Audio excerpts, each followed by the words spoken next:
Jadi bener-bener aku pernah ngerasain bagaimana ngemper di jalan. Karena saat itu orang tuaku bener-bener nggak bisa bayar kontrakan. Kamu keterima kemarin tuh di Harvard, terus di mana lagi? Aku daftar juga di Oxford, di Columbia University, kemudian di Manchester Imperial College London. Aku bilang bahwa aku lolos ke Harvard, aku minta doanya. LPDP udah, Harvard udah, jadi kayak mereka nangis. Aku hari itu juga langsung pulang, hanya sekedar 2 hari buat nemuin mereka, cuman buat bilang terima kasih. Kemudian balik lagi deh ke Depok belajar lagi. Karena bagiku pulang ke rumah itu penting ketika kita dapat kabar baik. Halo semuanya, kembali lagi di Lawan Arah sama gue Ariel Idifara. Dan udah bersama gue sekarang Yani. Halo semuanya. Nah, Yani ini adalah sosok yang kemarin sempat viral juga di sosial media. Dia datang dari Cibaliung. Akhirnya sekarang lagi keterima di Harvard Graduate School of Education. Iya, betul. Oke. Boleh ceritain nggak, Yan, kayak proses perjalanan hidup lu deh, kayak kan kalau misalkan gue ngelihat dari berita-berita gitu kan, lu berasal dari keluarga yang tidak berprivilege gitu, lu dari keluarga tukang nasi goreng gitu ya, kalau yang gue baca di berita begitu. Boleh diceritain sedikit nggak gimana sih kisah hidup lu dulu waktu di Cibaliung itu? Oke, jadi bukan nggak berprivilege sebenarnya ya. Karena aku udah punya keluarga aja itu udah privilege yang luar biasa sebenarnya. Cuman kalau berbicara tentang bagaimana kisah hidup aku di Cibaliung, jujur itu sangat yang membentuk dan membuat aku tumbuh sebenarnya. Meskipun dulu inget banget waktu aku di usia 10 atau 12 tahun. Jadi bener-bener aku pernah ngerasain bagaimana ngemper di jalan. Karena saat itu orang tuaku bener-bener nggak bisa bayar kontrakan. Oh ya? Iya. Sampai ngemper? Kita ngemper 10 hari. Oh. Di kayak satu keluarga itu? Satu keluarga. Wow. Aku, ibuku, bapak, kakak. Dan saat itu aku belum punya adik perempuan. Jadi kayak bener-bener berempat ini kayak tidur di emperan jalan terus kayak dibangunin sama toko. Yang punya toko udah jam 7 pagi, terus kita pindah lagi gitu. Di tahun berapa itu? Sekitar tahun 2011, 2012 sebelum aku ke SMP. Sebelum ke SMP. Sebelum ke SMP. Itu masih SD. Mau ke arah SMP gitu ya. Di sana long story short ceritanya di tahun ketika aku masuk SMA, aku juga kayak hampir putus sekolah juga. Gara-gara waktu itu bener-bener aku ngerasa wajib nggak sih sekolah? Kenapa aku harus sekolah sedangkan baju aja nggak punya?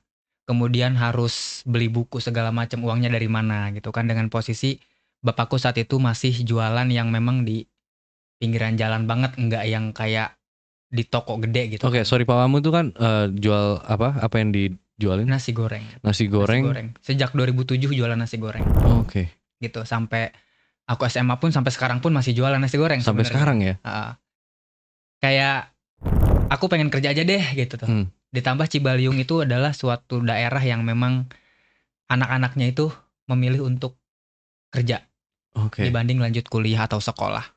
Buat yang belum tahu, Cibaliung itu tuh daerah Banten di ujung sebelah kiri lagi ya? Sangat ujung. Jadi kalau tahu Pandeglang, Cibaliung itu masih ujung banget. Udah ke ujung kulon itu beneran ya? Hampir ujung kulon. Oke. Jadi kalau tahu yang tsunami di Sumur, nah itu cuma 30 menit ke rumahku. Oh gitu? Ya, di tahun 2018. Wow. Ya, 5 temanku meninggal dunia. Oh iya? Ya, sampai sekarang belum ditemukan. Wow. Tragedi itu. Oke, terus tadi lanjut lagi dari akhirnya kisah hidup kamu yang SMP kamu sempat ngemper, terus sampai kamu SMA. SMA sempat hampir putus sekolah gara-gara nggak punya, aku ngerasa nggak punya uang, insecure segala macam lah, teman-temanku punya semuanya sedangkan aku kayak harus jalan kaki sekitar 3 kiloan dari rumah saat itu. Dan aku berpikir ya udah aku kerja aja deh gitu kan. Lebih baik ngebantu keluarga ke kota cari uang. Sempat berpikir seperti itu. Dan untuk cari uang jajan pun aku sempat mulung rongsokan. Jadi di Cibaliung itu ada namanya Pesta Rakyat Cibaliung. Pesta Rakyat Cibaliung itu paling meriah di Banten. Di Pandeglang sendiri itu paling meriah. Jadi semua dari orang-orang dari luar kota itu datang ke Cibaliung buat jualan, buat hadirin acara-acara apa pesta rakyatnya itu, kayak ada jaipongan. Dan kan sampah-sampahnya dibuangin tuh. Aku sama bapakku mungut subuh-subuh. Kayak setelah acaranya selesai kita mungutin. Terus aku jual, aku punya uang jajan. Sampai akhirnya mungkin karena aku di kelas masuk juara 1, meskipun nggak pernah dapat juara umumnya, Tapi di kelas juara 1 dan dari pihak sekolah ngasih beasiswa itu. Gitu. Jadi kamu sekolah aja yang benar, nanti kita kasih beasiswa sampai lulus. Bahkan ketika dinyatakan lolos di Bali pun kuliah S1, aku dapat beasiswa KIP dan dari sekolah membiayai penerbangan tiket pesawat pertama, settlement pertama gitu. Tapi kalau misalkan kamu kita balik ke daerah Cibaliung gitu ya, kayak teman-teman kamu di situ. Apakah semua tipenya kayak kamu yang kayak kerja keras begini untuk pendidikan atau kayak gimana sih kondisinya? Kondisinya sebenarnya banyak yang pekerja keras, tapi mereka terpaksa aja harus mengubur mimpi mereka dan akhirnya kerja keras mereka jadi sia-sia kan. Sebenarnya banyak orang-orang yang bahkan lebih daripada aku yang berpotensi dan bertalenta. Cuman mungkin dari tekad dan niatnya aja yang mungkin berbeda gitu. Berbeda. Ya? Kalau dari perjuangan menurut aku banyak yang lebih berjuang.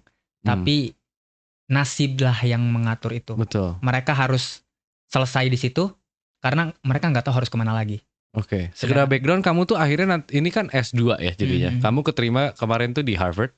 Terus di mana lagi? Aku daftar juga di Oxford, di Columbia University, kemudian di Manchester Imperial College London. Kira-kira nih ya, kenapa mereka menerima kamu sih? Nah itu aku nggak tahu.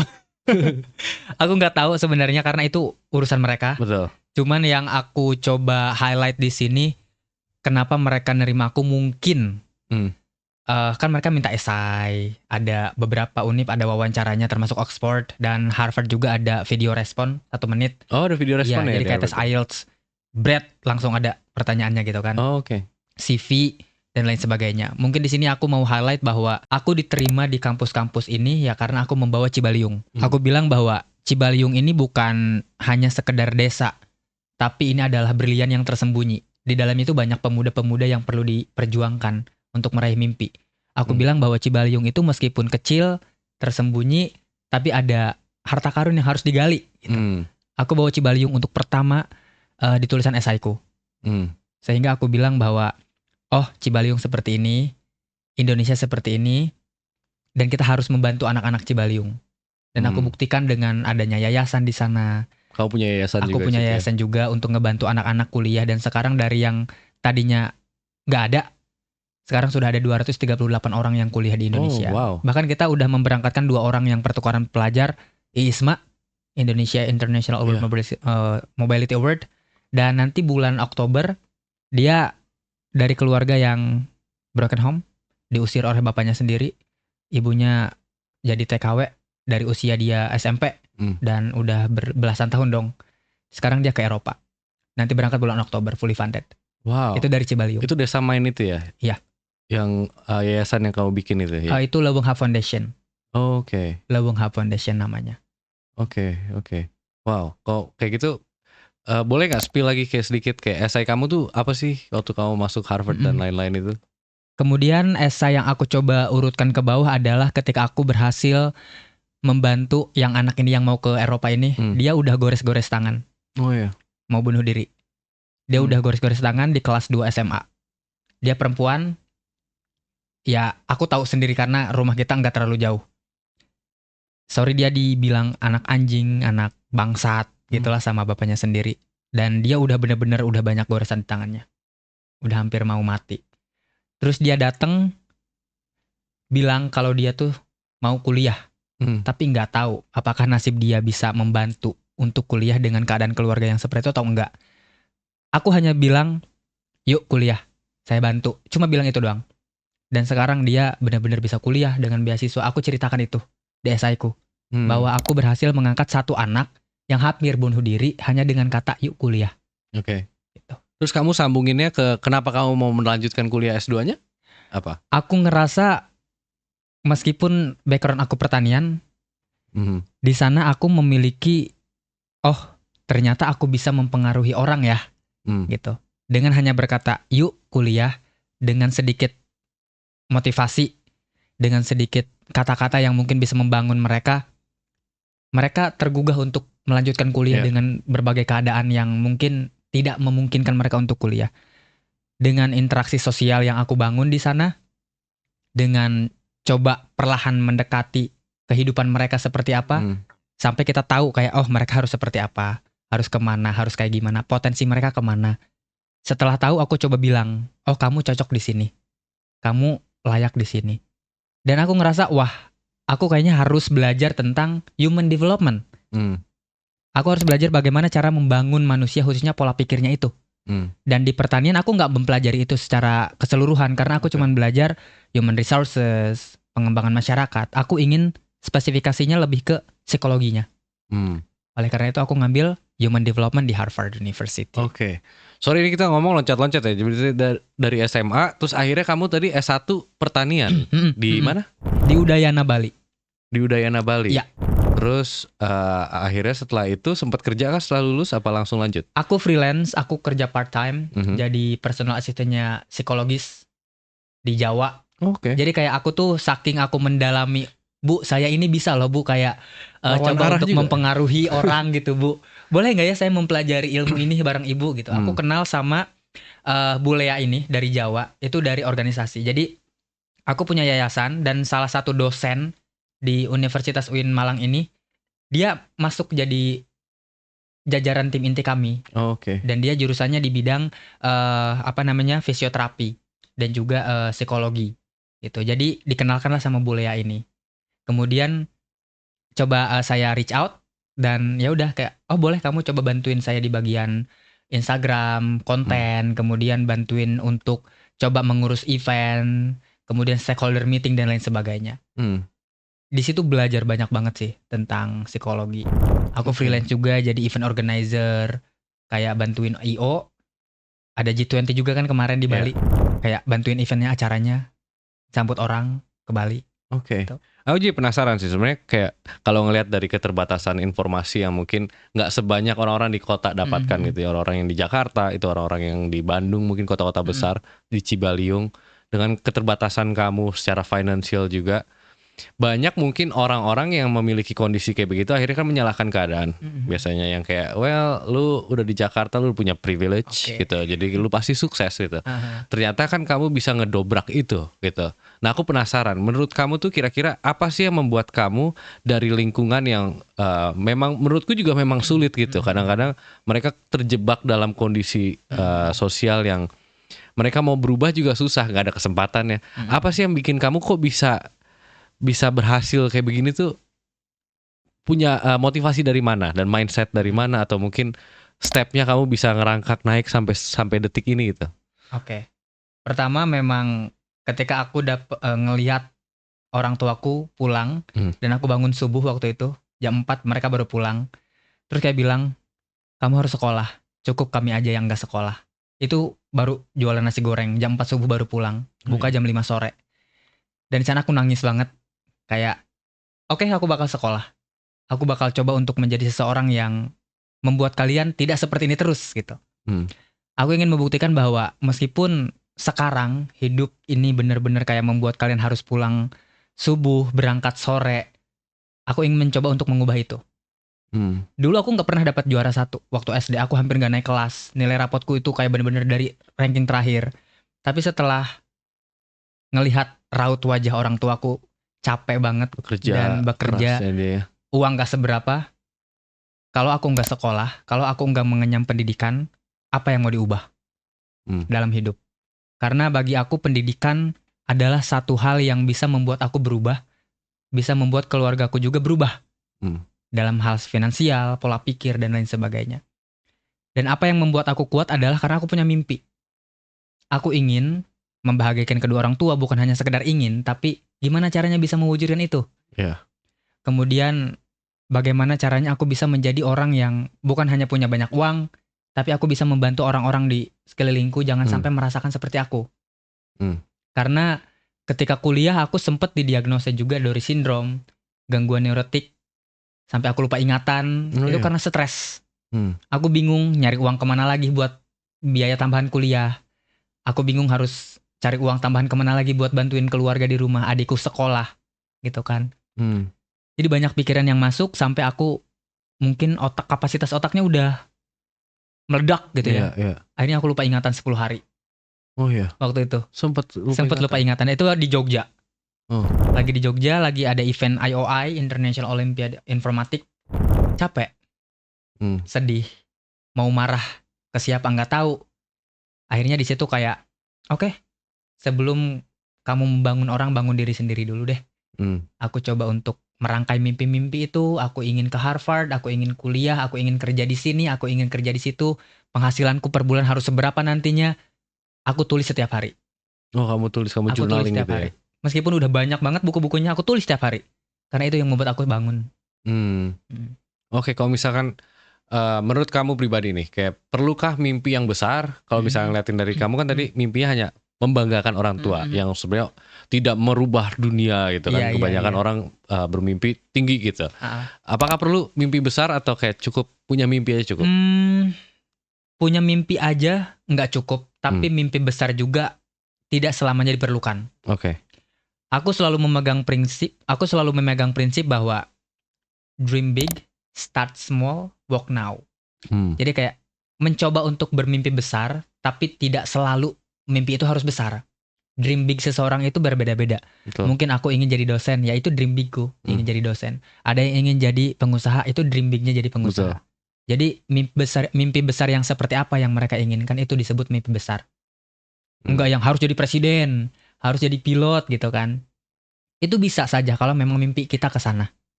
Gitu. Tidak salah jadi guru juga kan? Guru itu adalah mimpi yang paling mulia. Gitu. Itu dream big, disebut dream big itu mimpi yang memang kamu inginkan dan kamu butuhkan. Oke, mimpi besar kamu apa? Mimpi besar aku adalah ingin menjadi seorang youth development specialist. Aku ingin membantu anak-anak muda di Indonesia agar mereka tuh tahu, oh ini jati diri kamu, ini potensi kamu harus ke sini, kamu bisa kerja di sini. Karena kita tahu quarter life crisis di Indonesia, orang pinter pun kadang bisa jadi nggak apa-apa, ya kan? Karena apa? Karena bukan mereka nggak mampu untuk bersaing, tapi mereka tuh nggak tahu kemana mereka harus berjalan. Jadi kamu mau jadi pembuka akses itu ya buat mereka. Dan menurut kamu itu apakah itu permasalahan yang banyak dirasakan sama orang yang di Cibaliung atau di beberapa daerah? Sangat. Gitu ya. Termasuk aku dulu gitu. Lebih ke akses apanya? Akses pendidikan, akses role model, bahkan transportasi kita harus nunggu subuh biar bisa ke Jakarta. Kita nggak punya banyak akses yang memadai untuk bepergian bahkan. Jadi benar-benar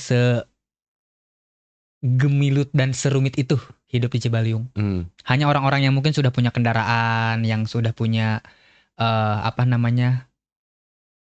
uang untuk mengenyam pendidikan kemanapun, ya mereka bisa dengan mudah gitu. Tapi kebanyakan dari kami tidak mendapatkan akses itu. Kesehatan pun kadang kami benar-benar harus mengantri panjang, bahkan ya begitulah. Oke. Jadi kamu tuh, ini balik lagi sih, tadi pertanyaannya kayaknya belum sempat kejawab. Gimana kamu bisa dapat akses yang akhirnya tidak orang lain miliki, di orang di Cibaliung yang lain punya gitu? Kayak dari mana sih mulainya kamu? Apakah kamu nempel sama mentor yang tepat itu atau kok?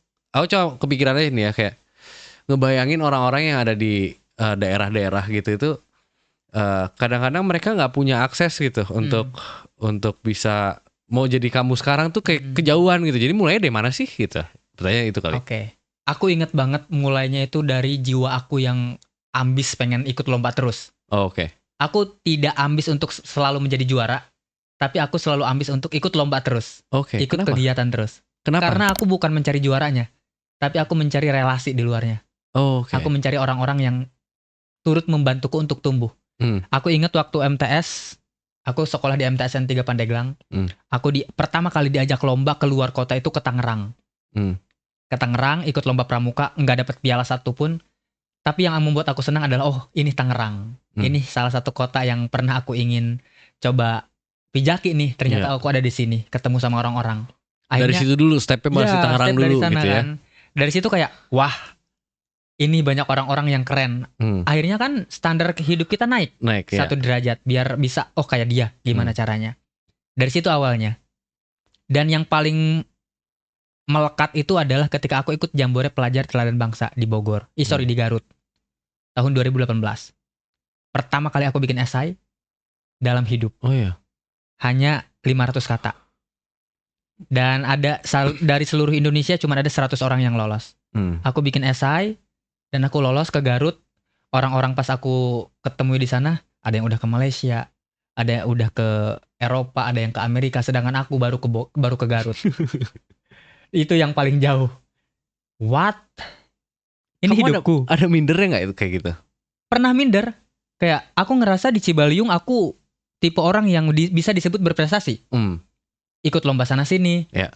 Ternyata pas aku berangkat ke Garut, sekedar Garut, Jawa Barat, aku ketemu sama orang udah ke Amerika, udah ke Eropa. Nah gue ngapain aja selama hidup di dunia ini kan gitu. Beda level lagi gitu. Beda level, nambah lagi 1 derajat. Oh ya gimana caranya bisa ke luar negeri. Nah dari situ aku berangkat ke Singapura, fully funded. Pas datang ke Singapura, ketemu lagi orang. Nah ini seusia ini udah jadi dosen, seusia ini udah lulus ini. Nah gue ngapain aja dalam, akhirnya kayak terus naik sampai sekarang mungkin semakin aku banyak ketemu orang. Nah salah satunya dengan Kak Adiel ini, aku ketemu di sini, kita kontak-kontakan nih di Instagram. Aku scroll Instagram, lah ini orang gila banget, keren banget. Waduh. Gimana caranya aku bisa seperti kamu gitu loh Kak. Akhirnya jadi, naik terus. Kamu banyak orang ya yang aku lihat itu tuh mereka ada mindernya, maksudnya kan nggak enak ya, maksudnya ketemu sama orang yang di atas kita itu kan kita harus merendahkan hati, bukan merendahkan diri ya, merendahkan hati kita untuk kayak oke, gue bukan siapa-siapa di mata lu gitu.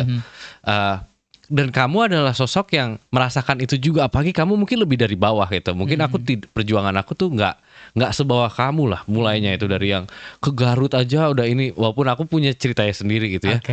Cuman keinginan kamu untuk keluar dari comfort zone itu yang menurutku kayaknya penting juga ya buat orang-orang yang karena kamu di Cibaliung mungkin comfort sekali gitu. Sangat comfort. Terus kenapa kamu akhirnya memutuskan udah keluar nih, dan bukan cuma sekali, kamu dari Cibaliung ke Garut, dari Garut kan terus sampai akhirnya kamu ke Harvard. Apa yang memotivasi kamu untuk wah ini harus terus lagi naik? Yang memotivasi aku adalah mimpiku. Gimana caranya aku harus bisa setara dengan orang-orang yang aku temui. Oh aku ketemu sama, contohnya kemarin Kak Deris di tahun 2023 aku ketemu Kak Deris. Gimana caranya aku bisa seperti dia, kuliah ke luar negeri. Terus aku follow Instagram seperti Kak Fatia, influencer lah gitu. Oh gimana caranya aku harus bisa seperti dia gitu. Meskipun nggak bisa lebih, tapi setidaknya sedikit mengikuti gitu. Betul. Akhirnya dari mimpi itu yang tertanam, aku coba untuk terus membangun. Aku tidak hanya sekedar menanam mimpi mau, tapi aku membangun mimpi itu agar bisa tercapai. Gitu kan banyak ya orang cuman bilang oh mau ke sini, mau ke sana, tapi sekedar mau ditanam, nggak dipupuk, ya udah layu. Sedangkan aku kayak, oh mau nih, gimana caranya aku pupuk, aku kasih air, aku terus kasih motivasi biar tumbuh 2 tahun, 3 tahun setelahnya, benar itu terjadi. Gitu. Ya kalau aku lihat sih memang berarti peran dari lingkungan tuh penting banget ya Yan ya. Penting banget, sangat penting banget. Pertemanan gitu ya, itu penting ya. Dan kamu juga akhirnya ketemu orang-orang yang seperti itu kayak Deris atau kayak aku atau siapapun itu yang lain. Kamu tidak menjadikan mereka sebagai saingan malah. Kamu malah mikirnya ini sebagai panutan itu yang gue pengen juga kayak gini gitu. Betul, aku selalu jadiin orang itu mentor, siapapun mereka. Gitu. Berarti memang kerendahan hati kamu juga itu nolong sih menurutku. Harus seperti itu Kak. Banyak orang yang gak gitu soalnya. Oh gitu. Banyak orang yang gak gitu. Menurut aku adalah semua orang yang aku temui adalah guru. Entah itu sebagai orang, sebagai seorang sapu jalanan, sebagai seorang, bahkan bapakku seorang pedagang nasi goreng, atau siapapun itu, orang yang aku temui itu adalah guru. Kita bisa belajar banyak hal dari mereka yang mungkin kita tidak pernah tahu apa itu rasanya bagaimana gitu. Betul. Dan mindset itu yang menurutku kayaknya bikin kamu juga percaya diri ya, karena kadang-kadang kalau mindset yang kita menjadikan orang saingan, kita jadi nggak pede gitu, ketemu orang, wah ntar gue kurang nih kayaknya dibanding dia, sedangkan kamu tuh enggak, gue emang mau belajar gitu. Betul. Dari lu gitu ya, jadi kamu bisa memotivasi diri kamu sendiri untuk terus maju gitu. Itu keren sih, keren. Menurut kamu siapa sih sosok yang menurut kamu panutan banget sekarang nih, yang kamu pengen banget temuin dan atau kamu bisa kerja sama bareng gitu? Figur siapa? Gitu? Jujur aku tuh paling pengen banget ketemu sama Kak Belva Devara. Kak Belva Devara. Karena pertama kali aku tahu kuliah ke luar negeri gitu kan. Tahu yang namanya Amerika. Itu ketika aku diperkenalkan namanya Ruang Guru waktu SMA. Ya, jadi kita tuh kayak ayo belajar di sini di Ruang Guru gitu kan. Siapa sih Ruang Guru yang nyiptain gitu kan? Kan aku kepo, tipe orang yang sangat kepo juga. Terus kayak oh ini orangnya, terus ku baca-baca kan, waduh ini orang kuliah di 2 universitas, S1-nya aja di Singapura, kayak wah pantesan, gimana caranya aku harus bisa seperti dia, meskipun tidak sama tapi setidaknya mengikuti kan gitu. Akhirnya kayak Tapi sampai sekarang belum pernah ketemu. Tapi aku selalu ikutin. Siapa tahu Mas Belva kalau misalkan nonton ya kan boleh diundang. Iya sih, kayak oh my god. Itu jadi kayak tokoh inspiratif ya. Kalau figur yang lebih besar lagi gitu ada nggak kayak kira-kira, atau mimpi yang kamu sekarang deh yang paling dekat deh, kayak mimpi kamu tuh apa sih dalam waktu dekat? Aku ingin kerja di World Bank.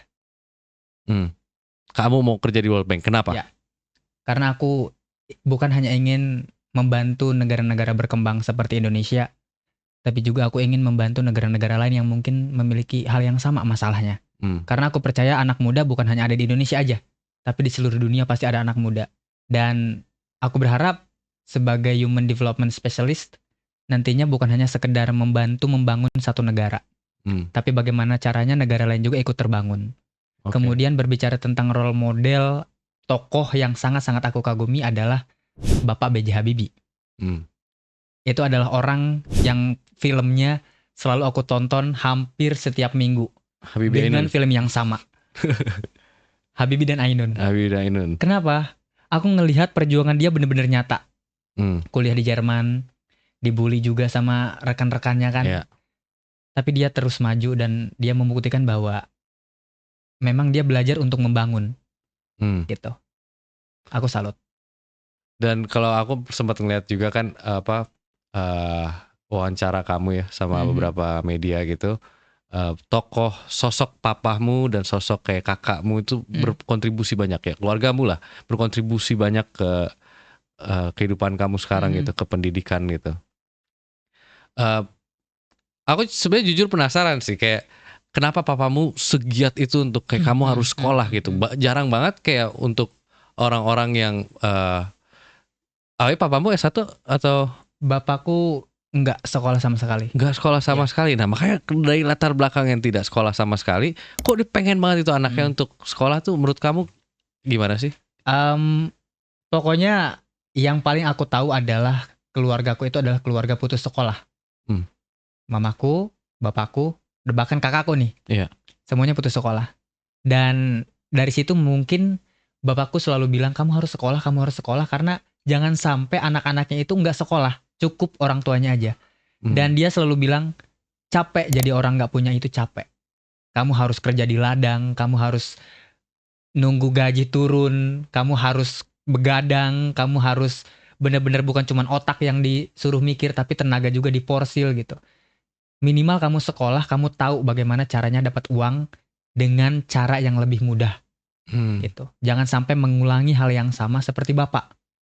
Cukup anak-anak bapak yang tidak bisa dibiayai sekolahnya dengan baik, kamu harus bisa membiayai anak-anak kamu nantinya. Wah, hebat. Gitu. Hebat, dan kamu sekarang udah achieve menurutku di tingkat tertingginya pendidikan. Kayak menurutku udah gak ada atas lagi, di atasnya Harvard, Oxford, dan teman-teman itu. Kamu sudah achieve di poin yang menurutku itu sangat membanggakan banget itu buat orang tua kamu juga pastinya. Aku bisa ngerasain sih. Gimana sih respon mereka begitu tahu kamu masuk Harvard itu? Aku kan lagi di Depok ya kemarin. Jadi pengumumannya lagi di Depok, lagi ada pengayaan bahasa. Jadi kayak aku buka sama teman-teman ceritanya. Ya aku agak shock aja lah, kayak bisa ya gue diterima di Universitas Unhar gitu ya, Universitas Harvard gitu. Waduh gitu kan. Karena aku ditolak di University of Washington. Ditolak di University of Washington, kemudian di Columbia juga untuk pertama kalinya aku ditolak. Aku nggak ngerasa kayak apakah aku capable buat Harvard atau gimana nih. Pas dinyatakan lolos nih kayak wow, congratulations gitu kan. Itu kaget banget. Satu kelas tuh kayak menjerit, akunya kayak hah? Bengong kayak hah gitu kan. Teman-teman menjerit semua. Kemudian aku bilang lah ke orang tuaku jam 9 malam gitu kan. Aku bilang bahwa aku lolos ke Harvard. Aku minta doanya. LPDP udah, Harvard udah. Jadi kayak mereka nangis. Aku hari itu juga langsung pulang. Hanya sekedar 2 hari buat nemuin mereka. Cuman buat bilang terima kasih. Kemudian balik lagi deh ke Depok, belajar lagi. Gitu. Karena bagiku pulang ke rumah itu penting ketika kita dapat kabar baik.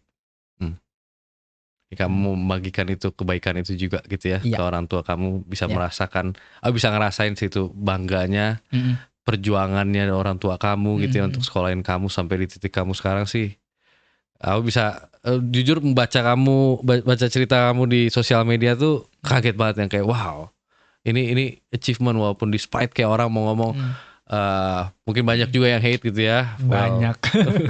Tapi kayak tetaplah kayak maksudku perjuangan kamu itu nggak gampang, dan kamu keluar berkali-kali gitu dari comfort zone kamu untuk nggak gampang loh ya, by the way, kayak keluar dari comfort zone itu kan itu tuh nggak mudah gitu, karena kamu harus merendahkan hati, kamu harus belajar, kamu harus tersiksa, dan aku rasa kamu juga sudah mengalami itu banyak gitu.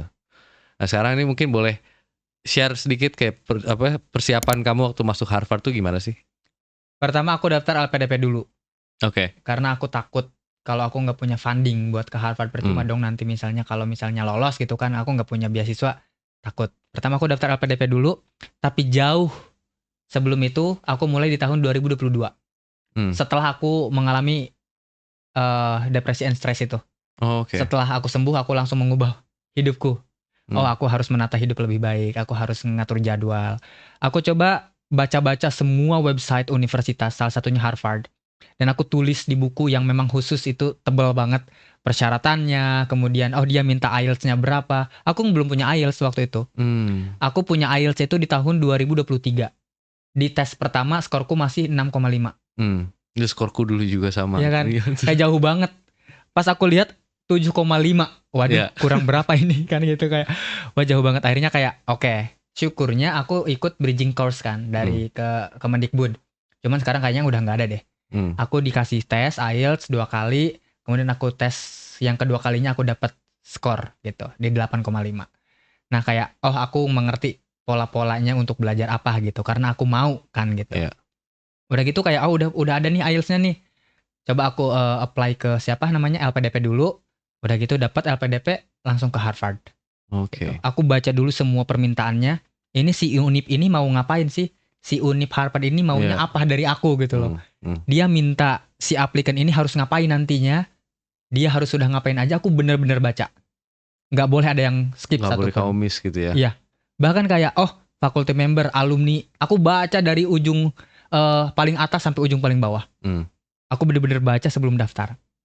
Setelah aku paham semuanya, kurikulum, kemudian dosennya bakal siapa yang ngajar, mata kuliahnya apa aja, bahkan kayak sandi-sandi mata kuliahnya tuh ini apa maksud sandi E12 F gitu kan. Aku coba mengerti itu, bahkan aku nanya ke admission, ini maksudnya apa gitu. Saking aku ingin taunya semua tentang Harvard. Sampai aku tulis esai, semua sudah aku baca di websitenya, kemudian aku refleksi diri, aku coba gabungin dengan apa yang Harvard mau dan apa yang aku mau. Jadi kita combine bareng-bareng. Dan ada persyaratan yang tadi kamu sebut beberapa kali IELTS itu. Apakah di Cibaliong itu literasi Inggris itu udah bagus? Sangat tidak. Sangat enggak? Sangat enggak. Nah terus kamu mulai belajar tuh gimana Inggris? Aku dulu inget banget waktu SMA, emang aku ikut English Club, kayak ekstrakurikuler SMA. Tapi ya sekedar games doang, kayak menghafal nama-nama hewan. Anak-anak SD di Jakarta udah pada tahu dong. Di sana kami baru mulai ke sana, setingkat SMA. Bisa membayangkan itu nggak? Iya. Bahkan ketika ujian pun nilai kami tuh 23, 32, 52, 50. Sangat jarang yang di angka 80. Ada sih, tapi dia pindahan dari Jakarta, dari kota, yang sekolahnya di SMA gitu. Dia dapat nilai 80, bagus lah bahasa Inggrisnya. Akhirnya aku mulai belajar itu waktu memang aku di Bali. Ada mata kuliah bahasa Inggris terapan gitu kan. Dan kita harus ngambil itu. Ketika presentasi aku nggak bisa, aku nggak ngengong. Ketika teman-teman yang lain kayak lancar banget ngomongnya, mempresentasikan tentang kopi Arabica dan lain sebagainya, mereka bahasa Inggris tanpa ngapalin. Sedangkan aku baca buku aja masih belepotan. Gitu. Diliatin lah sama si dosennya. Ini kayaknya orang kampung ya, nggak bisa bahasa Inggris. Aku overthinking. Orang kampung kayaknya nih, orang kampung gitu kan. Ayo, nggak boleh nih gue kayak gini. Ada tekanan gitu. Ada tekanan. Oke, bisa buktikan bahwa aku harus bisa bahasa Inggris. 2 tahun aku YouTubean, websitean, segala macam, aku cari yang gratisan, gak pernah bayar. Cuman paket doang, 100.000 per bulan. Gitu kan. Paket internet ya? Paket internet. Aku YouTubean, aku websitean, aku belajar semuanya dari resource yang gratis. Gitu kan. Udah gitu kayak aku carilah kesempatan-kesempatan lain untuk belajar. Gitu, kayak TOEFL IBT practice test, kemudian IELTS dan lain sebagainya. Oke, kalau misalnya aku coba rangkum gitu ya dari perjalanan hidup kamu tuh, kayak aku lihatnya memang kayak hidup kamu tuh dari Cibaliung itu kamu sudah memiliki mimpi yang besar gitu ya, dan kamu in order untuk mencapai mimpi itu akhirnya kamu masuk ke lomba-lomba itu, di mana ketika seseorang itu keluar dari comfort zone-nya, dari di area yang lain itu tuh pasti ada tekanan, dan tekanan is good. Sometimes gitu ya.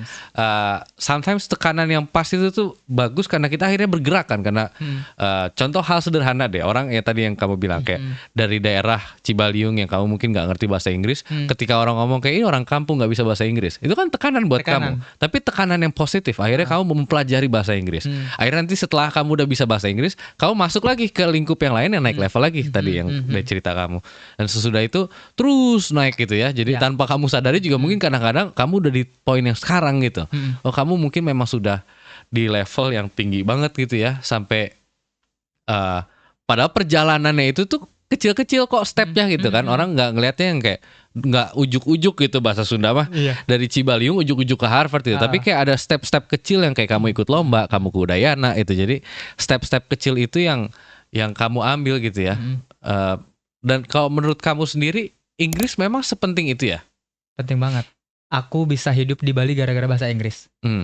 Dulu aku freelance-nya itu cuci-cuci piring di hotel. Gajinya 120.000 per hari dan nunggu gajiannya seminggu sekali. Wow. Kayak aku ngambil cuma Sabtu Minggu. Jadi cuma 240.000 lah per minggu ya buat jajan. Setelah aku tahu bahasa Inggris, setelah aku mengenal bahasa Inggris, banyak event organizer yang manggil. Yan, kamu jadi liaison officer-nya Prime Minister Australia ya. Yan, kamu jadi jadi LO-nya presiden dari negara ini ya gitu. Jadi kayak bukan hanya aku bisa bahasa Inggris, praktis secara langsung, tapi aku langsung ketemu hadap-hadapan sama presiden negara orang. Kayak wow gitu. Dan gajinya jangan ditanya. Itu sangat luar biasa. Aku bisa saving, bahkan bisa memberangkatkan orang tua aku ke Bali semuanya. Oh iya. Wow. Aku berangkatin mereka waktu wisuda. 6 orang. Kita tinggal seminggu di Bali bareng-bareng. Aku ajak mereka keliling, itu hasil dari bahasa Inggris. Wow. Gila bisa seproduktif itu ya. Memang bahasa Inggris menurutku powerful, kayak memang itu karena bahasa dunia itu ya, semua guru Inggris ngomong begitu ya. Cuman pada prakteknya memang gitu. Maksudnya dengan kita bisa berbahasa Inggris kan kita bisa ngobrol sama orang yang beda lagi, bisa naik tingkat lagi, kita dapat informasi itu lebih banyak gitu. Wow.